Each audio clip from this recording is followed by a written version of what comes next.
आणि बातमी पुण्यात नाही, पुण्यातल्या हडपसर परिसरामध्ये बॉम्ब सदृश वस्तू ठेवल्याची घटना काल घडली होती। या प्रकरणी आता आरोपीचा सीसीटीव्ही समोर आलाय। आरोपी हा इलेक्ट्रिक ओलामधून आलेला होता।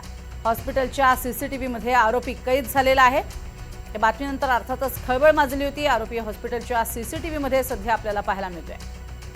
पुण्यातल्या हडपसर परिसरामध्ये बॉम्ब सदृश वस्तू ठेवलेली होती।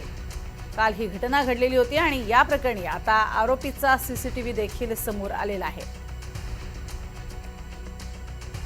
या ठिकाणी कसा दाखल झाला त्याचं सीसीटीव्ही फुटेज हे समोर आलेलं आहे आणि त्यामुळे आता त्याच्या मुसक्या कधी आवळल्या जातात, कशा पद्धतीने त्यानं हे सगळं लॉन्चिंग केलेलं होतं, त्यामागचा नेमका हेतू काय होता याबद्दलची सगळी माहिती आता पोलिसांना काढणं हे अनिवार्य आहे। सध्या आपण बघतोय आरोपी हॉस्पिटलच्या एका सीसीटीव्ही मध्ये कैद झालेला आहे। साधारण 5:15च्या सुमारास तो इथून जात असतानाची ही दृश्य समोर आलेली आहेत।